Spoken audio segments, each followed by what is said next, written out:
Bismillahirrahmanirrahim. Assalamualaikum warahmatullahi wabarakatuh. Alhamdulillahi rabbil alamin. Wassalatu wassalamu ala rasulillahil karim Sayyidina Muhammadin al-amin wa ala alihi wa sahbihi ajma'in wa ba'd.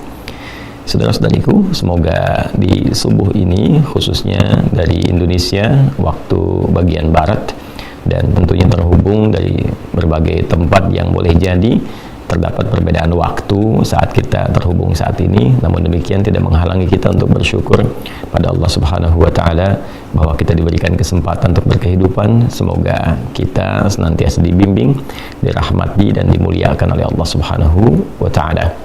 Selanjutnya kita pun bersolawat pada Rasulullah SAW dengan berharap dari solawat yang kita mohonkan kepada Allah terpercik kepada kita percikan-percikan keteladanan yang dituntunkan Rasulullah SAW dan berpeluang mendapatkan syafaat Rasulullah saat kita kembali pada Allah Subhanahu wa Ta'ala. Saat ini kita akan mencoba menyambungkan kembali pembelajaran kurikulum kita di MIRA, Ma'had Islam Rafi'ah Akhyar, dalam pembelajaran kurikulum online yang insya Allah seperti kami seringkali sampaikan dan tegaskan, beberapa waktu ke depan setelah ada penyesuaian di pembangunan pesantren, kita akan mulai masuk pada kurikulum pembelajaran yang tersusun sesuai dengan jurusan-jurusan yang telah dipilih.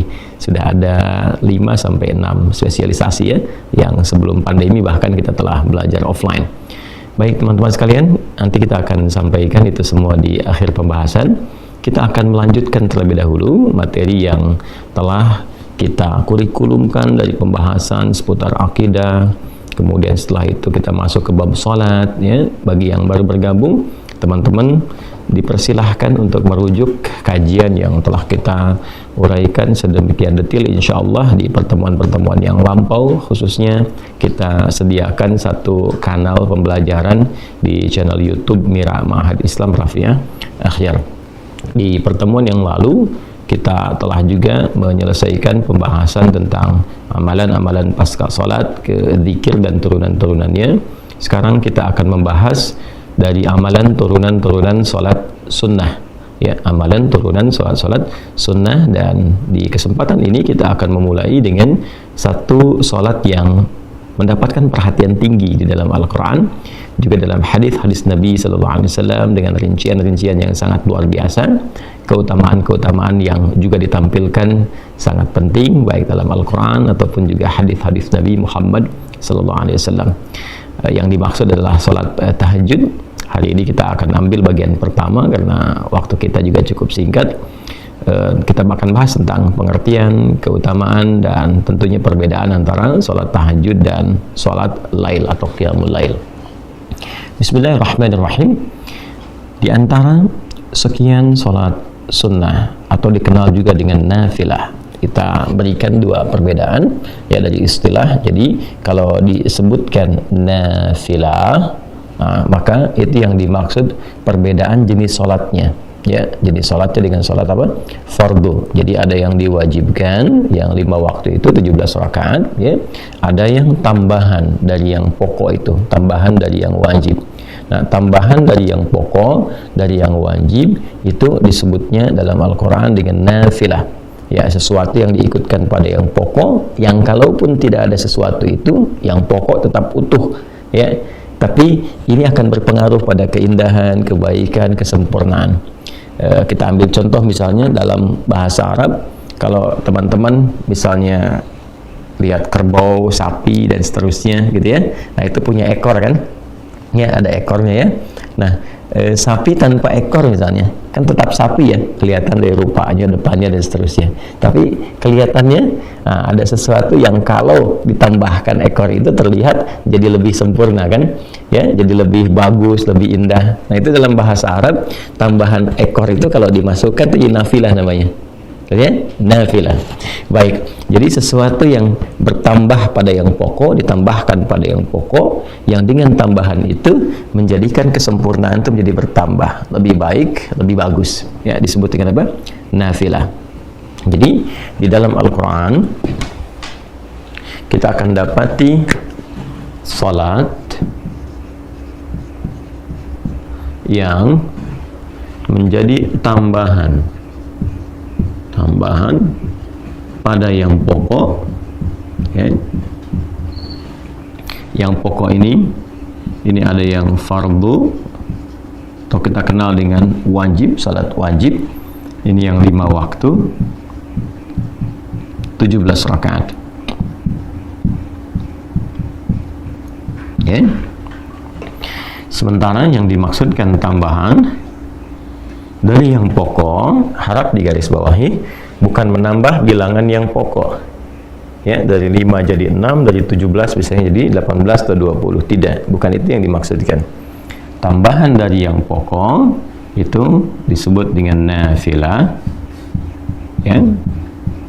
Ya.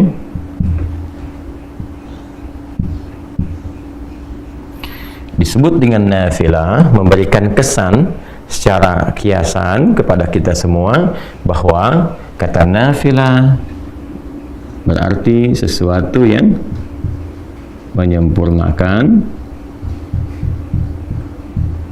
Ya, nanti kita akan bahas sesuatu yang melengkapi, sesuatu yang menambah keutamaan. Dan pelan-pelan. Nah, yang dimaksud menyempurnakan bukan berarti kalau kita sudah sholat pokok selesai semua nggak sempurna. Ya, baik. Yang dimaksud di sini teman-teman sekalian adalah satu, ya, nanti ada dari segi ketaatan.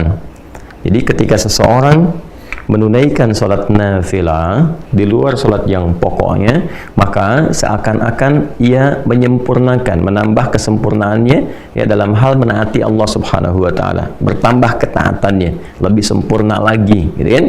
Nah, maka di dalam redaksi hadis-hadis Nabi sallallahu alaihi wasallam, ya, misalnya di dalam Sahih Muslim, ketika seorang Arab Badui berkonsultasi pada Rasulullah SAW, bagaimana dia harus bersikap ketika dia telah menjadi seorang Muslim. Ya, ini barangkali juga bisa dijadikan panduan sebagai fikih, ya, fikih untuk para muallaf misalnya, atau juga fikih untuk orang-orang yang berada di situasi-situasi tidak ideal, ya, untuk menunaikan amalan-amalan yang luas sifatnya.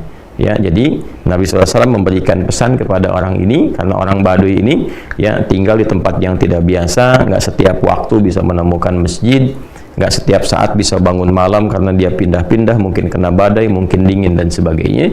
Jadi Nabi mengajarkan kepada orang ini ketika dia bertanya, "Ya Rasulullah, ajarkan, tunjukkan padaku amalan yang singkat, padat, tapi berpotensi memasukkan aku ke surga." Kan? Nabi SAW mengajarkan, ya, engkau tunaikan sholat yang pokok. Allah mewajibkan kepadamu 5 waktu, ya, silahkan tunaikan. Illa antatawwa, kecuali engkau ingin menambah ketaatan kepada Allah, ingin menyempurnakan ketaatanmu, tambah lagi, maka silahkan tambahkan tatawwa namanya, ya, tambahkan ketaatanmu. Illa antatawwa, tatawwa. Nah, tatawwu ini berbentuk sifat, ya, asalnya dari kata taat, ta'atun. Tatawwa ya tatawwu tatawwuan, kata dasar akarnya adalah taat, ya.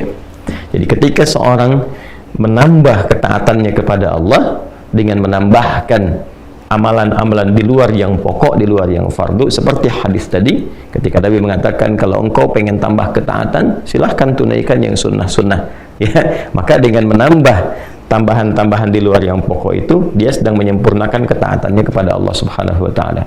Jadi salat nafilah di luar salat pokok disebut dengan nafilah karena menyempurnakan ketaatannya kepada Allah Subhanahu wa taala. Jelas sampai sini, ya? Baik, jadi telah kita temukan dalam Al-Quran juga dalam hadisnya. Dalam Al-Quran tentang nafilah, kita langsung turunkan Quran di pokoknya surah ke-17 misalnya, Al-Isra di ayat yang ke-79. Wa minal laili fatahajjad bihi nafilatan laka, dan di antara sebagian malam itu jika engkau ingin bangun menunaikan ibadah, menyempurnakan ibadah ketaatanmu kepada Allah di waktu malam, silahkan tunaikan tahajud, dan itu termasuk nafilah. Ya kan? Ketika disebutkan nafilah, menyempurnakan amalan pokokmu. menyempurnakan ketaatan, maksudnya ya menambah ketaatan pada Allah Subhanahu wa taala.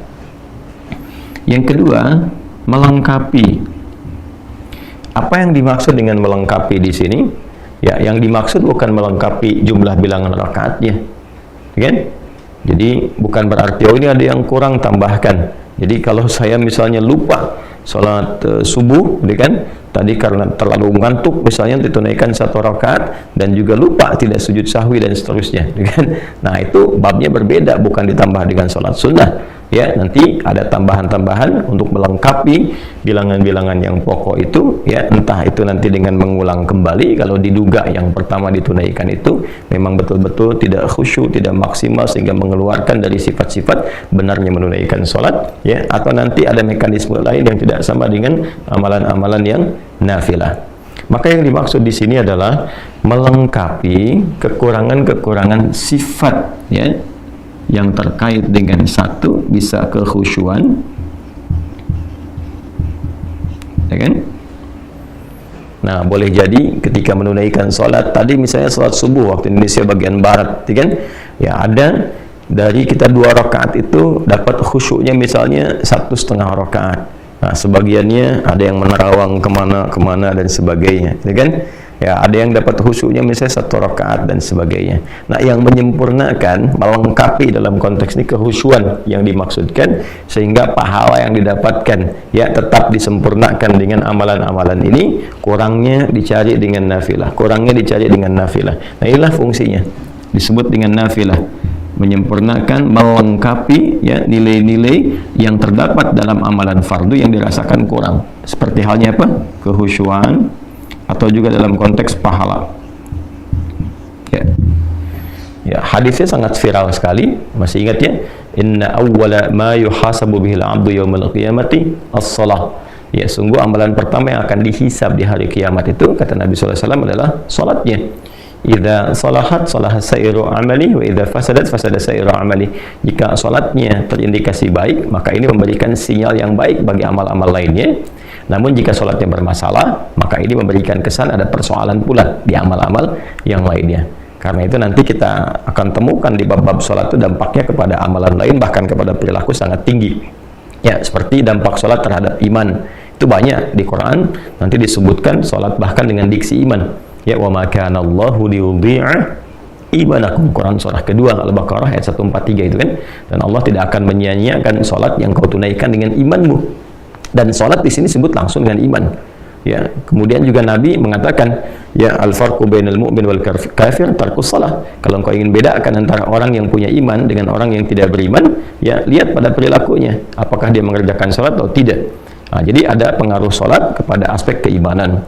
Ya, nanti ada pengaruh sholat pada perilaku. Quran surah ke-29 ayat 45 itu ya, innas sholata tanha 'anil fahsya wal munkar. Jadi kalau seseorang itu benar menunaikan sholatnya, bagus dia, maka akan terlihat dampak perilaku pada kehidupannya. Orang sholat, lebih baik perilakunya, lebih tertata, dia beraktivitas, lebih bisa menjaga bagian tubuh dia dari ujung kepala sampai ujung kaki. Intinya dia banyak berbuat kebaikan.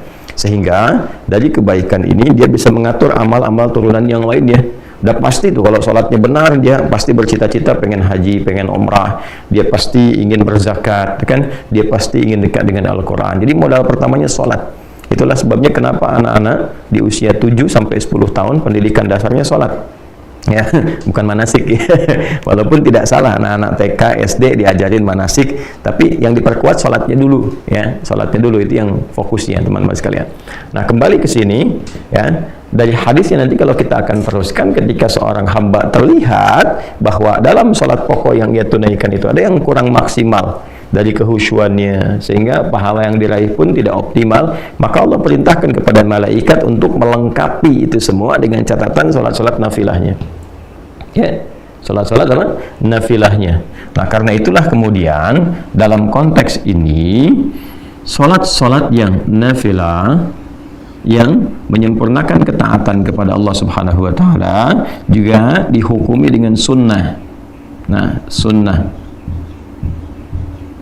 Jadi kalau kita ngaji ya di turunan bab fikih, khususnya dimasuk di bab usul fikih, ya jadi nanti di fikih itu produk hukumnya. Bagaimana kita mengonstruksikan dalil-dalil menjadi sebuah produk hukum. Al-Quran itu kan dalil hukum, hadis dalil hukum, nanti ada ijma', ada qiyas. Ya, ketika kita mendapatkan satu persoalan, melihat sumber hukumnya.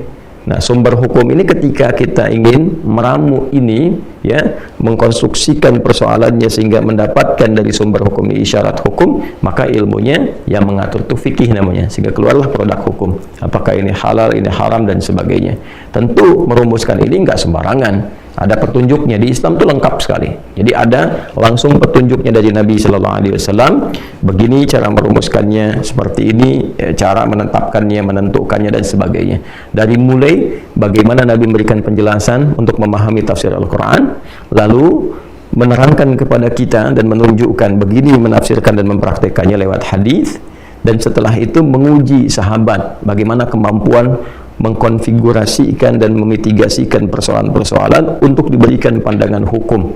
Ya, seperti kasusnya sahabat Mu'adz bin Jabal radhiyallahu taala anhu ketika beliau diutus ke Yaman oleh Nabi sallallahu alaihi wasallam untuk menyampaikan dan menebarkan risalah Islam. Maka kepada Mu'adz bin Jabal, Nabi mengetes beliau sebelum berangkat, ya, mencoba untuk mengkonfigurasikan pemahamannya benar nggak ketika berangkat ini, dites dulu.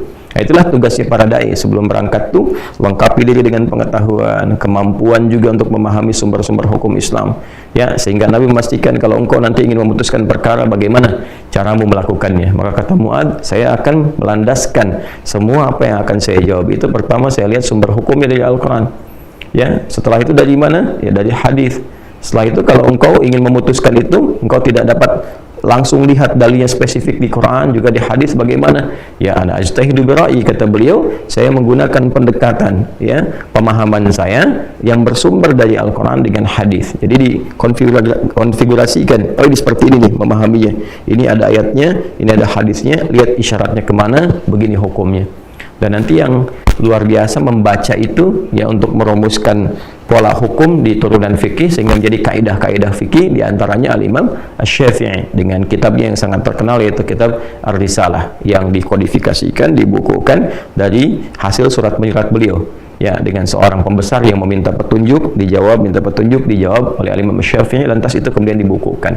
Yang sebelumnya didahului juga oleh Imam Abu Hanifah, memberikan isyarat-isyarat qiyas nanti, ya, karena di tempat beliau beraktivitas di Irak itu karena jauh dari Madinah, maka pendekatan ra'i, ya, rasionalitas itu lebih banyak. Jadi kalau kita lengkap di Islam tuh, kalau ingin belajar spesifikasi tentang turunan sumber hukum dalil, ada Imam Malik misalnya rahimahullahu taala yang tumbuh berkembang sampai wafat di Madinah, imamnya Madinah, Imam Darul Hijrah.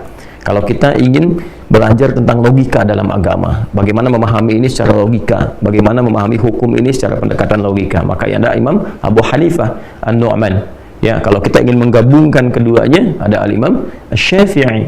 Nanti muridnya Imam Asy-Syafi'i ada Imam Ahmad bin Hanbal. Jadi lengkap, kita tinggal merujuk, memilih, melihat, dan melengkapi keseluruhannya. Kembali ke sini, maka nanti, ya, dalam pendekatan ilmu fikih ada turunan usul fikih. Nah, di situ kita akan temukan, ya, di antara definisinya. Karena nanti ada perbedaan antara hadis dengan sunnah di ilmu hadis, fikih, dan usul fikih. Ya, kalau di hadis nyaris keduanya sama, dibedakannya dengan kurikulumnya saja. Semua yang bersandar dari Nabi Sallallahu Alaihi Wasallam, baik perkataan, perbuatan, sifat, dan sikap, disebut dengan hadis. Ya, kalau itu kemudian dijadikan jalan hidup untuk diikuti, disebut dengan sunnah. Terkurikulumkan jadi apa? Jadi sunnah. Ya, kemudian ketika masuk kepada aspek hukumnya yang saat dikerjakan, ini ya, dia mendapatkan pahala. Nah, itu yang sering kita dapati kan, kalau tak mampu melakukan itu karena uzur tertentu pun tidak berdosa, ya kan? Jadi terjemahannya lebih enak seperti itu. Kalau dikerjakan mendapatkan pahala, artinya ada tambahan di sini. Ini poinnya, ya kan? Kalau tak mampu dilakukan karena uzur tertentu, maka tidak menjadi dosa, nggak apa-apa gitu. Ya, tapi kalau bisa Anda kerjakan, maka mendapatkan potensi apa? Pahala. Ini gambarannya. Jelas ya? Nah, teman-teman sekalian, nanti kalau kita ngajinya masuk ke kaidah fikih, misalnya di fikihnya, ya, maka kita akan temukan sunnah itu nanti bersandingnya dengan apa? Dengan turunan hukum di antara 5 hukum itu. Ya, jadi mulai pertengahan nanti ada ibahah, ya, satu yang kebolehan, nanti ketika boleh disebut dengan mubah, geser ke kanan jadi sunnah. penekanannya. Ke kanannya lagi jadi wajib, ke kiri jadi makruh, kiri lagi jadi haram. Jadi kalau kita jemari kita ini 5 ya, Allah ciptakan ya, pada umumnya kita dapati 5, ini juga jadi standar pengetahuan hukum kalau kita ngaji di fikih ya. Balik ke sini. Nah, ini nanti akan diperintahkan oleh Allah kepada malaikat untuk melengkapi pahala-pahala ini. Karena itu disebut dengan sunnah ya. Kemudian teman-teman sekalian, juga di setiap amalan nafilah ini ada keutamaannya yang tentunya berbeda dengan keutamaan sholat apa? Fardu ya. Dari subuh sampai dengan isya tentu utama ya, seperti yang pernah kita bahas sebelum-sebelumnya, memberikan ketenangan kepada jiwa, mempercepat pengabulan doa, kan, merubah perilaku jadi lebih baik. Itu amalan-amalan sholat fardu. Jadi sholatnya 5 waktu, keutamaannya yang pokok juga 5. Sudah kita uraikan, silakan rujuk kembali. Nah, sedangkan yang ini sholat-sholat nafilah yang dihukumi sunnah ya, dihukumi apa? Sunnah. Nanti kita akan kaitkan kenapa lebih banyak disebutkan sunnahnya, viral namanya dibandingkan dengan nafilah, karena ada aspek yang ini ya, yang ketiga ini, keutamaan. Ternyata di setiap sholat nafilah itu akan ditemukan keutamaan-keutamaan yang bahkan boleh jadi nggak didapati dalam sholat fardu ya. Nanti kita lihat ragamnya. Misal, sering kita dapati salat yang rawatib yang tersusun ya, bersanding dengan salat-salat fardu. Misal 2 rakaat sebelum subuh tadi kan, kemudian 4 rakaat sebelum zuhur. Kalau tak mampu 4 jadi 2, hadisnya Ibnu Umar radhiyallahu taala anhuma. 2 rakaat setelah zuhur, kan? 2 rakaat setelah maghrib, 2 rakaat setelah isya, kan? Nanti ada yang rawatib itu yang 12 ya. Nah, itu diantara keutamanya apa? Memberikan kelengkapan kepada salat fardu dari segi kehusyuan, segi pahala. Nanti ada sholat mutlak ya, ada yang waktunya dekat dengan sholat fardu, ada yang terpisah jauh. Seperti yang dekat-dekat itu misalnya 4 rakaat sebelum asar. Hadisnya Ibnu Umar radhiyallahu taala anhuma, rahimallahu imra'an shalla qabla al-'asri arba'an. Allah merahmati seorang hamba yang sholat 4 rakaat sebelum asar. Nanti ada yang agak mendekat lagi misalnya tapi ada jeda seperti sholat syuruk, ya kan? Nah, yang hadisnya sangat viral sekali, nanti kita akan masuk ke situ juga ya. Man shallal ghadata fil jama'ati, siapa yang menunaikan salat fardu subuh dengan berjamaah, nanti tafsirnya kita akan bahas kemudian, apakah di masjid atau cukup berjamaah ya. Kemudian tsumma yaqudu yadhkurullah, kemudian dia duduk berzikir kepada Allah Subhanahu wa taala sampai tiba awal duha, yaitu syuruk ya. Kemudian dia tsumma yusalli rak'atain, dia salat 2 rakaat, fa kana alaihi ka ajri hajjin wa umratin, maka seakan-akan dia mendapatkan pahala senilai haji dan umrah. Kata Nabi, sempurna ya. Nah, ini diantaranya. Kemudian nanti masuk ke duha, pertengahan duha, akhir duha, sampai juga nanti ada tahajud di malam harinya ya, atau juga secara umum ada qiyamul lail. Nah, itu setiap bagian sholat punya keutamaannya sendiri. Apa fadilahnya salat syuruk, apa pertengahan duha, apa akhir duha, apa keutamaan tahajud dan seterusnya. Nah, jadi di setiap amalan-amalan kenapa disebut dengan nafilah ya, memberikan kesan bahwa ada sesuatu di dalam yang menyempurnakan, ada sesuatu yang dalam yang melengkapi, ada keutamaan yang boleh jadi nggak diraih di dalam sholat fardu karena urusan-urusan tertentu ya, tambahan-tambahan tertentu. Baik, nah bukan berarti wah kalau begini saja berarti untuk apa mengerjakan yang fardu kalau nggak dapat ini. Tidak, cara berpikirnya bukan demikian. Nanti kita belajar apa keutamaan ini gitu ya, karena kalau yang ini yang pokok itu mengikat semua hal yang secara umum itu dirasakan, dibutuhkan dan mendorong manusia untuk beraktivitas. Jadi ini standar manusia. Kalau yang ini manusia butuh ini, tapi kalau yang ini nanti ada pilihan-pilihan ya, boleh jadi si fulan aktivitasnya di A, nanti yang cocok sholatnya ini, si fulan ada di B, nanti yang sesuai sholatnya ini. Itu maksudnya, nanti kita akan dapati ya. Nah, karena psikologi manusia umumnya kalau ingin mengerjakan sesuatu butuh motivasi yang dia dapatkan apa. Jarang motivasinya ketaatan, jarang, kecuali punya tingkat keimanan yang sangat tinggi ya. Biasanya motivasi manusia pada umumnya kalau saya kerjakan ini dapat apa kan, kalau saya bisa melakukan ini apa yang bisa diraih. Nah, karena itu bab salat nafilah jamaknya disebut dengan nawafil. Nafilah jamaknya disebut dengan nawafil, itu lebih banyak diviralkan, dipopulerkan dengan istilah yang sunnah ya, salat-salat sunnah. Selain menunjuk kepada hukumnya, baik kan, yang tidak sama dengan fardu, juga menekankan dari sisi keutamaannya Ya, baik itu pahala, menambah kehusuan, juga keutamaan-keutamaan yang bisa didapatkan secara spesifik. Jadi kalau kekinian misalnya, kamu kerjakan tahajud ya itu kan sunnah. Tarawih apa itu kan sunnah. Kenapa memviralkan sunnah di kalangan para ulama? Untuk memberikan kesan bahwa sekalipun ini bukan yang pokok, tapi itu ada keutamaannya loh, ya kan? Ada pahala yang luar biasa loh, untuk memotivasi kita. Jadi ketika disebutkan sholat sunnah, yang muncul pertama kali itu digambarkan tuh, jangan gambaran begini ya, cuma sunnah nggak apa-apa nggak ngerjain juga, bukan ya, karena definisi sunnah itu bukan ke situ ya. Ketika kita bawa ke dalam nuansa ibadah, ke fikih, ada pahala di situ yang kalau nggak dikerjakan, saya kan, atau sengaja misalnya tertinggalkan atau mungkin nggak mengerjakan sama sekali, bukan dengan maksud mengabaikan. Jadi kalau mengabaikan jadi dosa ya, dalam arti yang nggak ditunaikan saja ya, sayang ada sesuatu yang hilang, sementara itu bisa dilakukan. Itulah sebabnya kenapa diviralkannya ya kalimat sunnahnya dibandingkan dengan apa? Dibandingkan dengan nafilah dan turunan lainnya. Jadi kalau disebutkan namanya nafilah, ini jamaknya nawafil, hukumnya apa? Sunnah, sifatnya tatawwu'. Jadi kalau menemukan bab-bab dalam fikih ngaji, babun nawafil, itu sama dengan sunnah. Kalau ada dalam hadis istilah tatawwu' itu sama dengan apa? Sunnah. Jelas ya? Nah, di antara salat-salat nafilah yang berhukum sunnah yang sangat ditekankan dalam Al-Quran karena memiliki sifat-sifat yang tinggi dari 3 hal yang diuraikan ini terkait dengan makna nafilah adalah salat malam, spesifik tahajud ya. Nah, ini ya. Jadi pendekatan pembelajaran kita di Mira itu lebih menekankan pada pendekatan pemahaman. Ya, silakan kita boleh menghafal, bagus ya menghafal itu, tapi saya menginginkan hafalan yang dipahami. Ya, bukan hafalan yang sekedar diingat ya, tapi rapuh dalam pemahaman. Makanya kita mulai dari dasar dulu sehingga kita paham ketika menunaikan tahajud itu, oh, berarti dia ada pahalanya. Oh, berarti ada kesempurnaan, sesuatu yang istimewa di dalamnya. Oh, ada sesuatu keutamaan yang nggak didapatkan dalam sholat-sholat yang lain. Baik ya? Nah, jadi di antara yang sangat ditekankan dalam Al-Quran untuk menunaikan sholat nafilah dari sekian banyak ragam sholat dan disebut dengan nafilah adalah tahajud.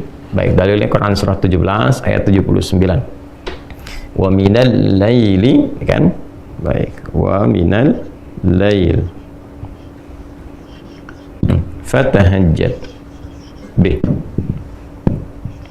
Nah, nafilatul lak kita temukan katanya nafilatul lak. Ya.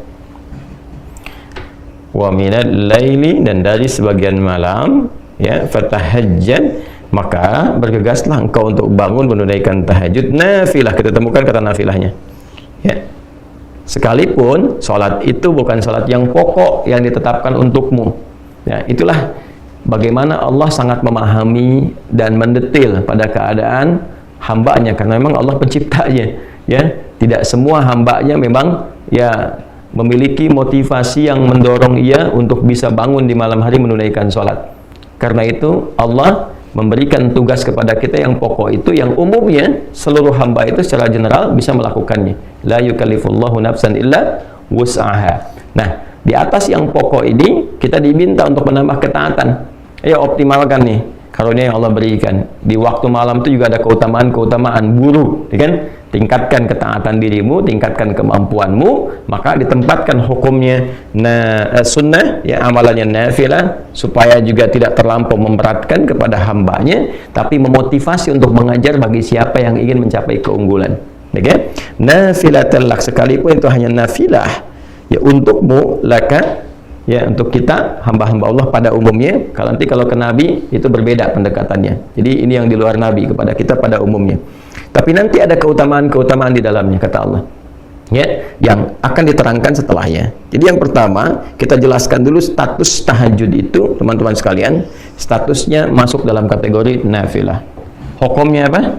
Sunnah, dan memberikan isyarat pada tambahan tatawwu, tambahan sifat taat di hadapan Allah Subhanahu wa taala. Artinya berbahagialah Ketika Anda mampu bangun di malam hari untuk menunaikan tahajud, berarti Anda dinilai oleh Allah, digolongkan, dimasukkan ke dalam golongan hamba-hamba yang mampu menambah ketaatan. Pertahankan. Jadi berbahagialah ketika bisa bangun malam, artinya Allah sedang memuliakan kita dengan menambah sifat taat pada diri kita. Nah, ini pemahaman seperti ini kalau kita mengkajinya dengan dasar-dasar demikian, itu menambah motivasi. Ya. Namun sebaliknya, ketika pemahamannya kita tidak dapatkan, ya boleh jadi mungkin bisa memilih yang lain. Ada orang yang begadang hanya untuk nonton bola misalnya, ya walaupun secara duniawi tidak salah. Tapi kalau di-compare dengan ini kan ada kehilangan sesuatu, sayang, ya kan? Atau mengerjakan aktivitas lainnya. Tapi kalau kita bisa mendapatkan bab ini dengan baik, wah, dapat kesempatan ini. Tiba-tiba ada dorongan untuk menunaikan itu semua, maka berbahagialah, status kita sedang dinaikkan oleh Allah sebagai hamba yang dinilai bertambah ketaatannya, ya kan? Nah, saat yang bersamaan juga kita punya motivasi ketika bangun di malam hari, kita terdorong menunaikan itu. Kenapa? Karena nanti kita kejar, oh ada tambahan pahala nih. Lalu kita lihat ke belakang, apakah sudah merasa sholatnya benar? Ya, dari subuh sampai dengan ke isya, apakah sholatnya sudah merasa khusyuk? Ketika kita merasakan boleh jadi ada yang kurang sempurna, kita bangun tunaikan. Ya. Dan yang lebih dahsyat, ada keutamaan di dalamnya. Ya, ada keutamaan. Apa di antara keutamaan-keutamaannya? Nanti kita turunkan ya setelah kita mengulas dulu bagian ayatnya dari awalnya.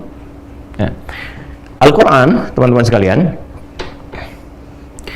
sebelum menampilkan kepada kita untuk menunaikan sholat yang dimaksudkan, maka menjelaskan kepada kita 3 hal utama. Ya, 1, penjelasan waktu. Kedua, aktivitas atau nama amal yang akan dilakukan.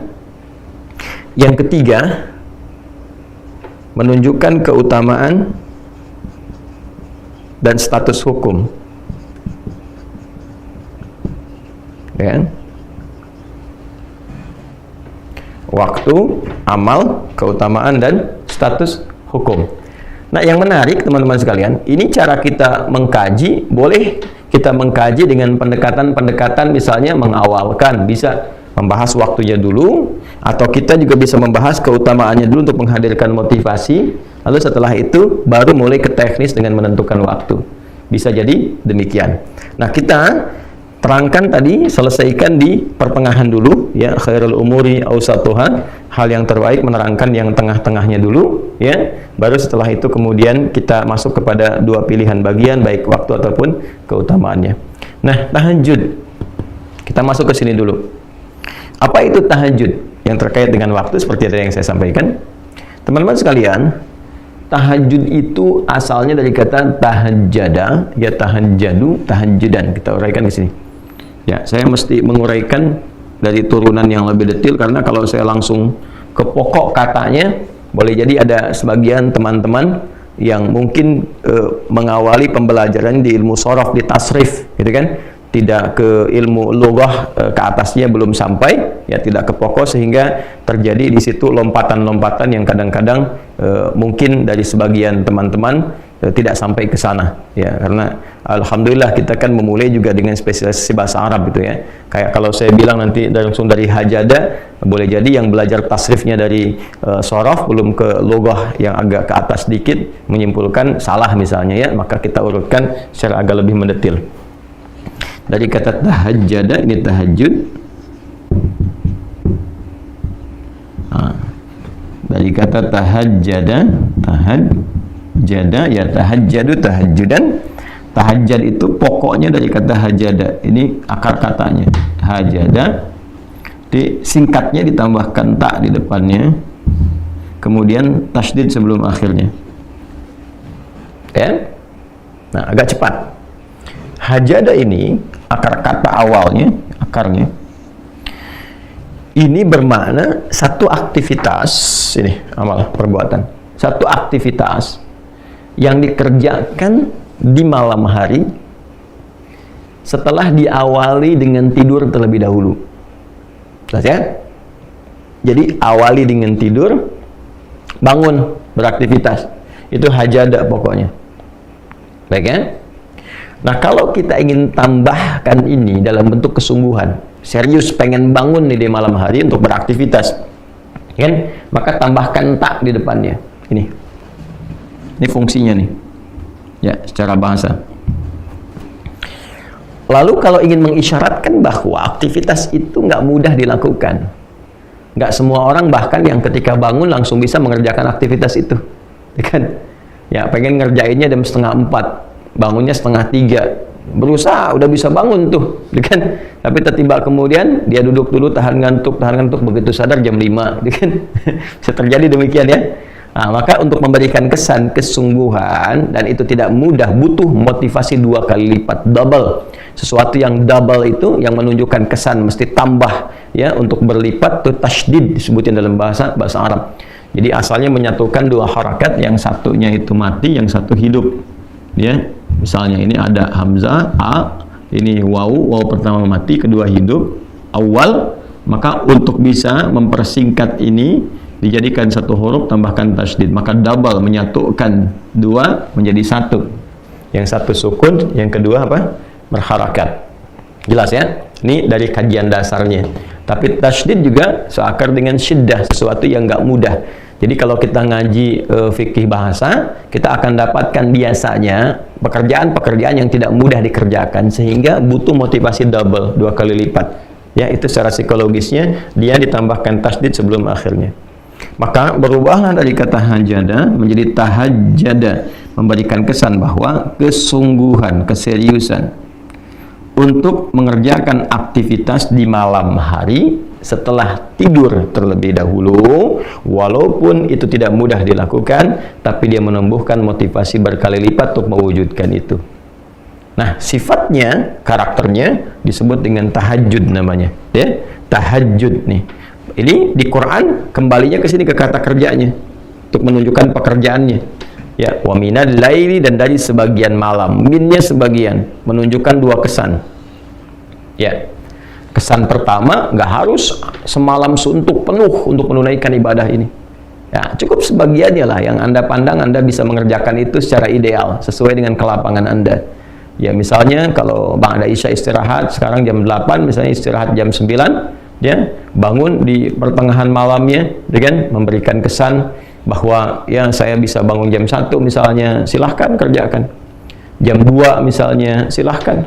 Ya, atau awal-awal dekatkan ke subuh misalnya. Kalau subuhnya 4:35 misalnya, ya Anda bisa tunaikan jam 4 misalnya, atau 4:15, sehingga ketika selesai dekat ke subuh dan tidak terlampau ngantuk untuk mengerjakan salat subuh, karena di awal-awal. Ya, ini kesan min yang didapatkan, teman-teman sekalian. Ya, wa minal laili, dan dari sebagian malam, gak harus semua di waktu malam kemudian Anda gunakan untuk mengerjakan itu. Ya, jadi ini kesannya. Nah, yang paling menarik adalah supaya kita nggak terlampau lompat, kembali ke sini. Fa. Jadi kalau ada fa itu memberikan kesan bahwa ini sesuatu yang penting, sehingga cepat dieksekusi, tidak ditunggu-tunggu, tidak dilama-lama. Ya, jadi kalau sudah bangun, teman-teman sekalian, di malam hari itu siapkan diri dengan baik. Misalnya pengen bangun jam 3:30, pasang alarm dulu kan, 3 kali ya, seperti biasa, 2:30, jam 3, jam 3:04.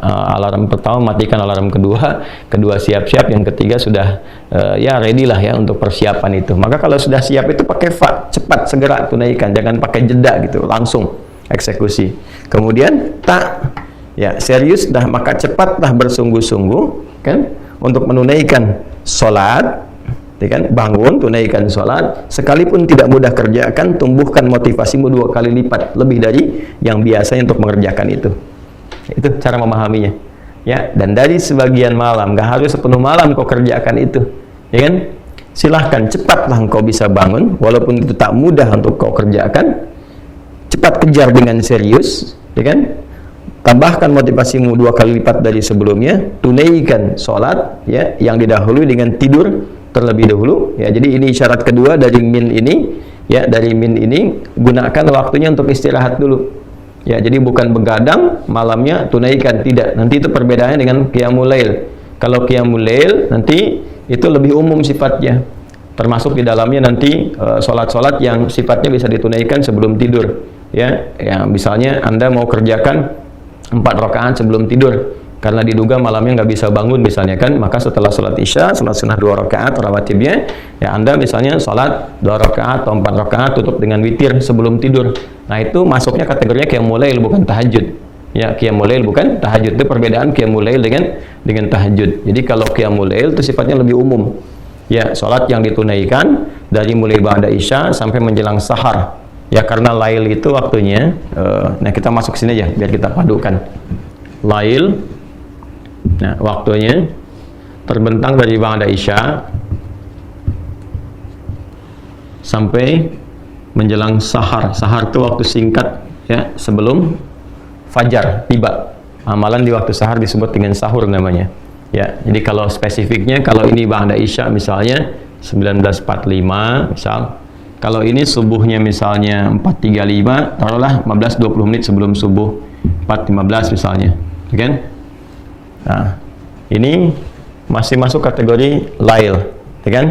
Nanti di sahar pun masih boleh ditunaikan sholat sampai menjelang adzan, karena Nabi pun dalam satu riwayat pernah kemudian berhenti di waktu sahar ini, ya kemudian beliau beristighfar sejenak sambil miring ke kanan itu kan, sambil rebahan itu, ya. Tapi dalam satu riwayat ditemukan termasuk dari riwayat Imam Ahmad, ya rahimahullah taala, bahwa Nabi menduga sudah masuk waktunya fajar. Kan, maka beliau akan rebahan saat fajar, ternyata masih jauh ya, belum masuk waktu fajarnya, maka beliau teruskan dulu sholatnya 2 rakaat lagi ya. Ya, ini ada kebolehan. Nanti ada amalan utamanya, amalan utama di waktu sahar itu kita bahas supaya tidak terlampau lompat.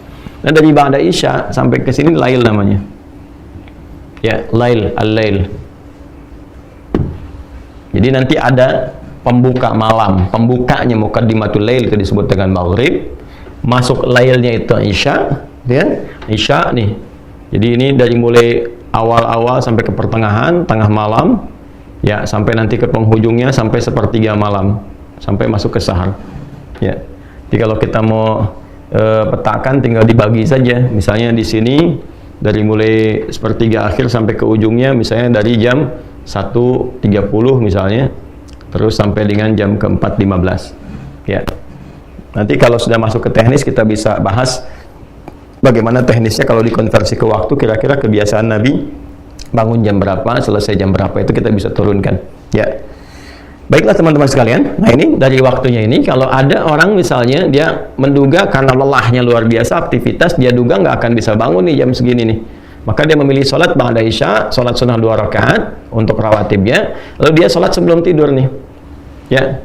Apakah dia witir misalnya, ya, yang dia tunaikan langsung 3 rakaat misalnya, 1 atau 3, atau dia sholat pendahuluan dulu 2 rakaat, ya, atau 4 rakaat, lalu dia witir misalnya 1 rakaat, ya, maka itu masuknya kategorinya sholat yang disebut dengan qiyam, ya, turunan dari kata aqama, yuqimu, diambil dari kata aqama, sifatnya disebut dengan qiyam, ya, maka yang ditunaikan di malam hari, sifatnya waktu malam, waktunya malam, maka disebut dengan qiyamul lail, ya, atau disebut juga dengan sholatul lail. Nah, biasanya kalau sudah sholatul lail spesifik nanti nama lain dari tahajud. Tapi kalau qiyamul lail masih umum.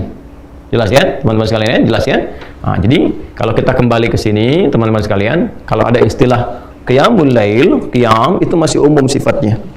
Ya, boleh dilakukannya sebelum tidur atau bahkan setelah tidur. Nanti nama dari qiyamul lail spesifik. Kalau ditunaikan ba'da tidur, ya, bilangannya genap, nah itu disebut dengan tahajud. Yang ganjilnya disebut dengan apa? Witir.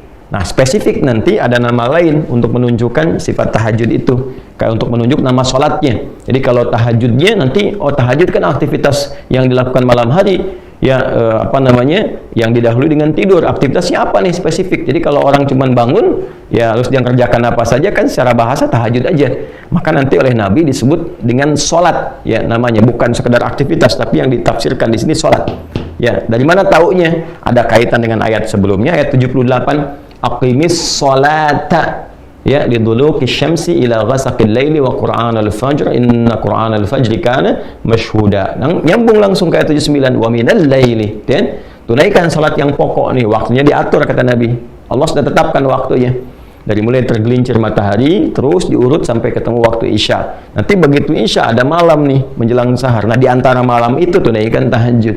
Maka yang dimaksud di sini salat, ya. Dari mana tafsiran itu tahu salat selain petunjuk ayat? Nanti hadis Nabi. Misalnya kita temukan dalam Sahih Muslim.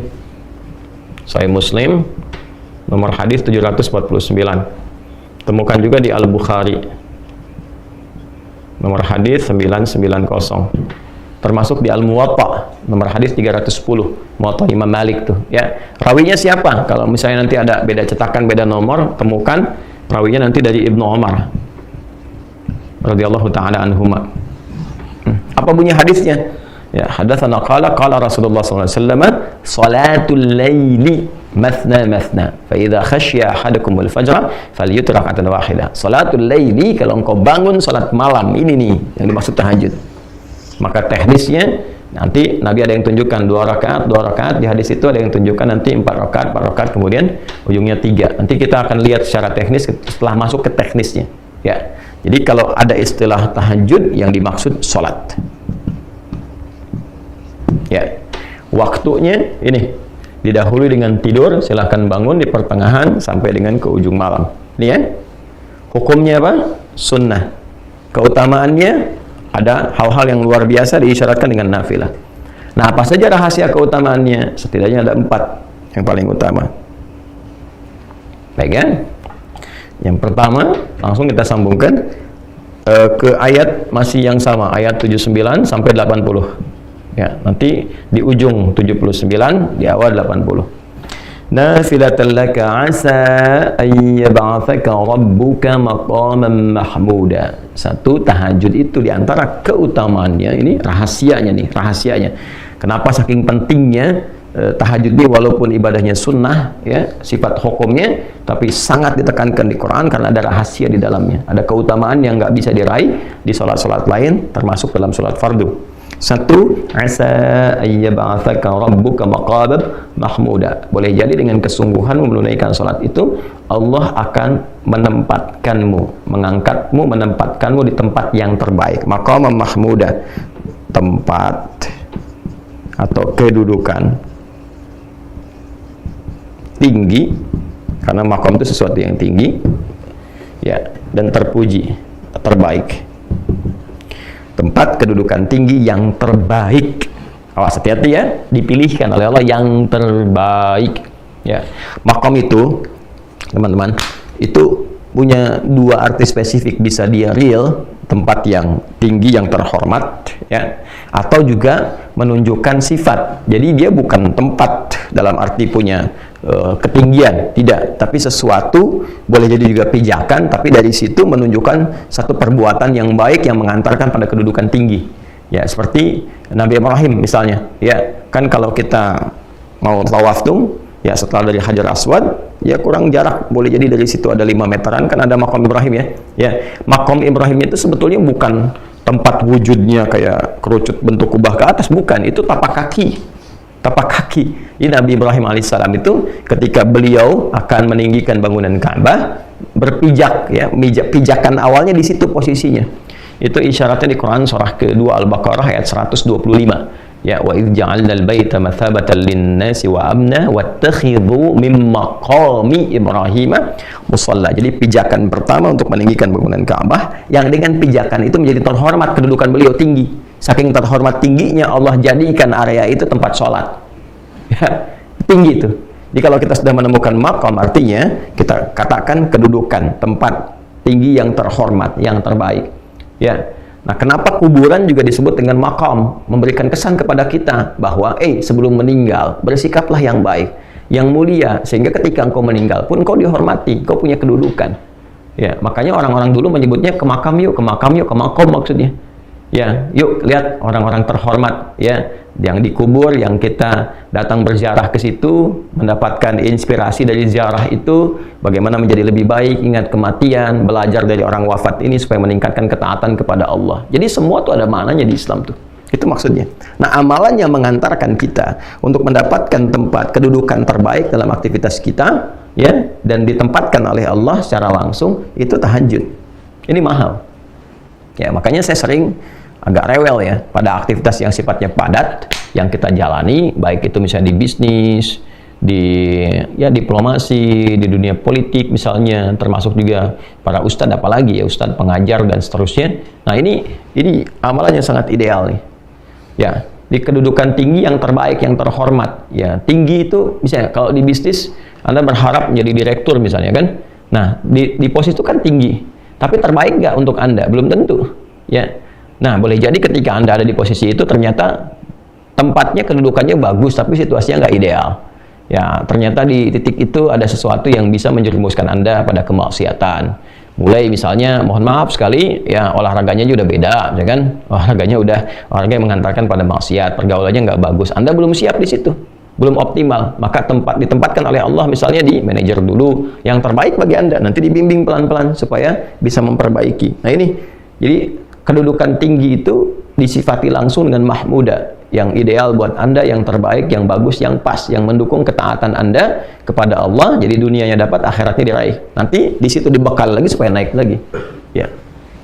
Kemudian apa yang kedua? Waqur Rabbi adkhilni mudkhala sidqin. Ya, dan untuk meraih ini dibimbing oleh Allah cara memulainya. Ya. Maka dibimbing pintu pembukanya. Jadi mengawalinya pun dengan terhormat. Ya, bukan dengan sogokan. Kadang orang pengen kedudukan, nyogok, ya, menipu, ya, dan seterusnya. Sifat-sifat yang buruk lah. Ya, ini banyak hal nih. Ya, sekarang ya kita mencoba menjadi muslim yang baik lah ya. Sekarang mau masuk dunia pendidikan, masuk sekolah kok nyogok. Gimana bisa mendapatkan sesuatu yang terhormat? Anda itu mau dididik di sekolah untuk menjadi pribadi yang baik, tapi mengawali dengan cara yang salah. Ya, masuk kampus nyogok. Sekarang bisa ditemukan berita masuk SD aja nyogok gitu kan. Bahkan ada yang masuk TK pun mau nyogok gitu, sesuatu yang nggak bagus. Ya, bagaimana mengajarkan sesuatu yang salah dari sejak kecil? Ya, sementara tujuan pendidikan itu meningkatkan iman dan takwa pada awalnya, bukan ilmu dulu. Ya, indahnya di Indonesia itu yaitu senafas dengan nilai-nilai spiritual, nggak bertentangan tuh. Ya, spiritnya itu spirit beragama. Ya kan, saya sering katakan di Undang-Undang Sisdiknas itu di pembukaannya teman-teman. Ya, di pembukaan pasal menimbang tuh, pasal yang B-nya yang kedua itu, dari beberapa yang ada di situ poinnya kan ditegaskan Undang-Undang Dasar 1945 ya mengamanatkan kepada pemerintah untuk mengusahakan satu sistem pendidikan yang meningkatkan keimanan dan ketakwaan kepada Tuhan Yang Maha Esa. Ini iman takwa itu yang paling pembuka, paling utama. Adab itu pembuka utama. Ya, jadi bagaimana Anda mendekatkan seseorang anak didik ya kepada Tuhan Yang Maha Esa, meningkatkan iman dan takwa dengan cara yang bertentangan, yang maksiat. Maka nanti orang yang rajin tahajud itu dibimbing oleh Allah. Kamu naik jabatan tuh nggak harus nyogok, ya kan? Promosi jabatan tuh nggak harus usaha yang aneh-aneh gitu. Ya, dan Allah menggerakkan hati-hati orang-orang itu untuk melihat ini orang yang paling ideal, orang yang paling tepat, orang paling lurus, paling bagus, langsung naik dibimbing oleh Allah. Jadikan hati-hati orang yang walaupun dia kelihatan misalnya ya perilakunya nggak ideal, ya tapi Allah lembutkan hati untuk memilih dia nanti tuh. Ya, dibimbing.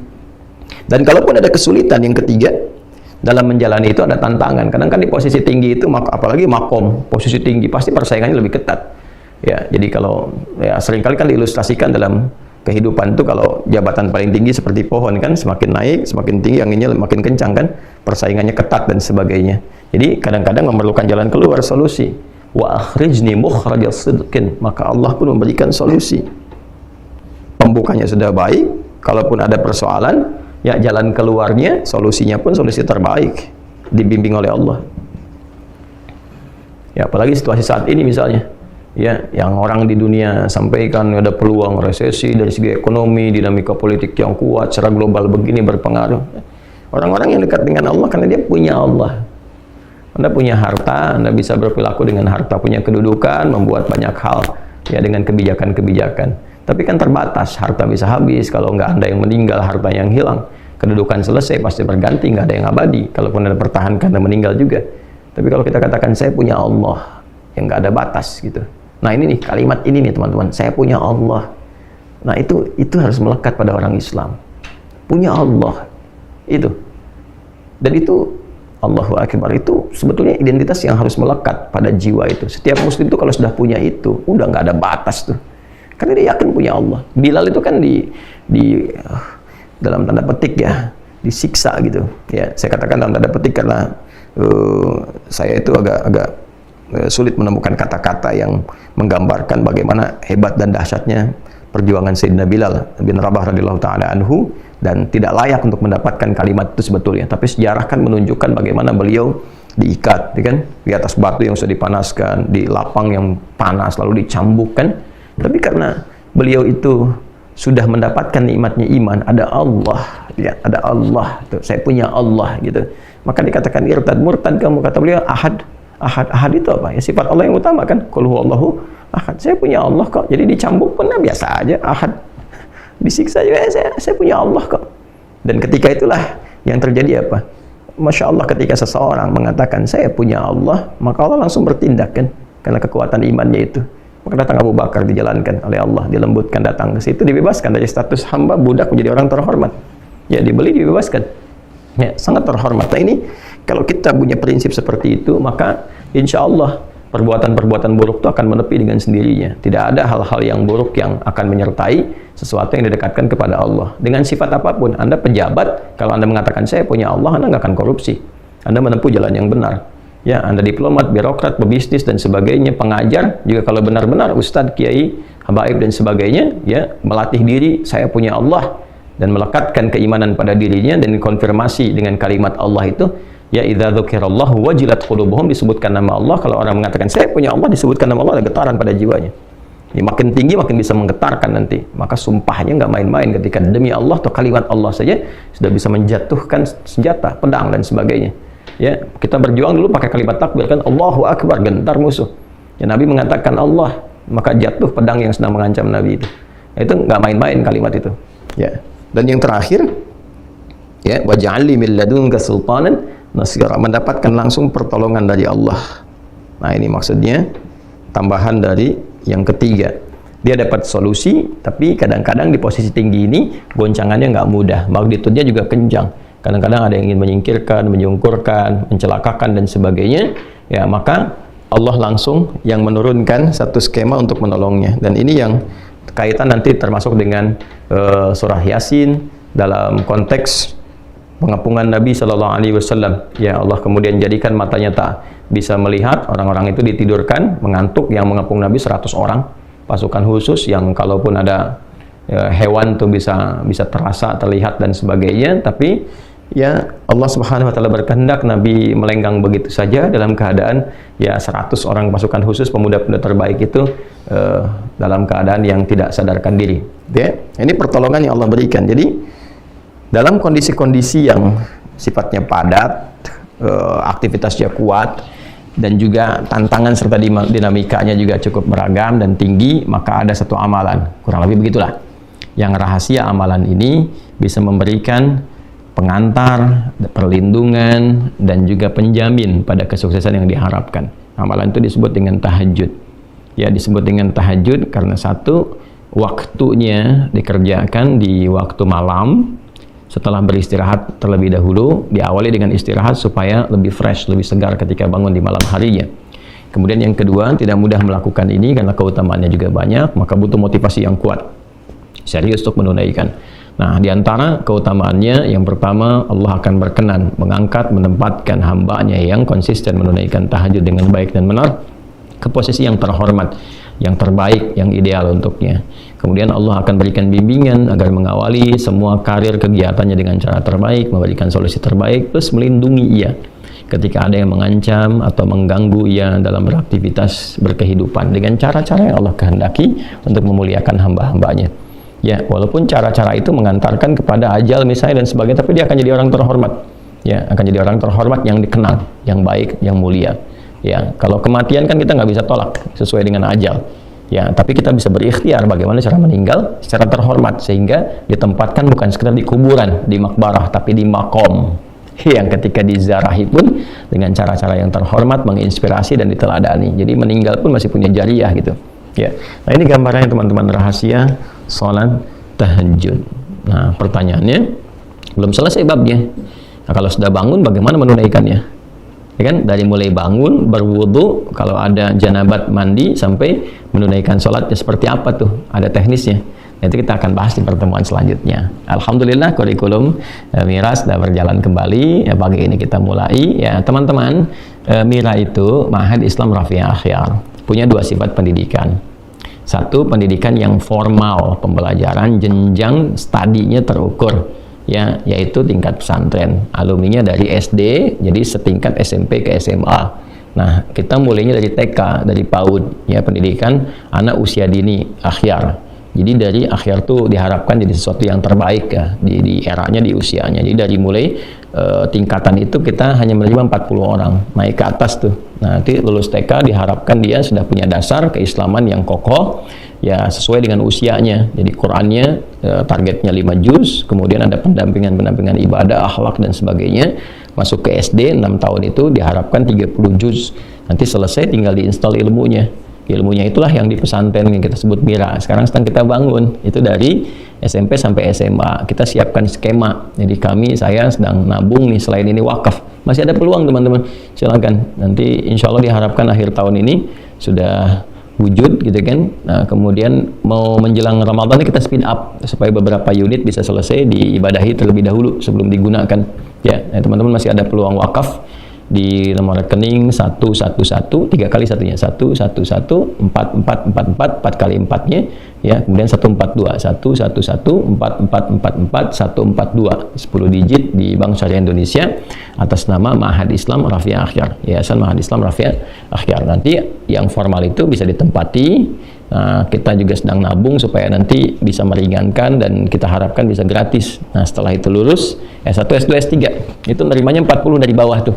Ya, nggak bisa masuk di tengah-tengah kecuali memenuhi kualifikasi dan kuota ada. Misalnya dari SD misalnya yang ke situ hanya 20 berarti dibuka untuk umum 20. Kalau 30 berarti ada 10 peluangnya. Nanti sebelum diterima 6 bulan paling cepatnya sudah dimulai untuk mengkondisikan supaya levelnya sama dulu yang masuk dengan yang sudah ada supaya mudah untuk diberikan pendidikan. Nanti di situ kita spesifikasikan, mungkin ada yang bakatnya ke tafsir, ke hadis, ke fikih, diperdalam, nanti masuk ke atas S1, S2, S3 beasiswa. Kita sudah sekarang siapkan kerjasama dengan 19 negara.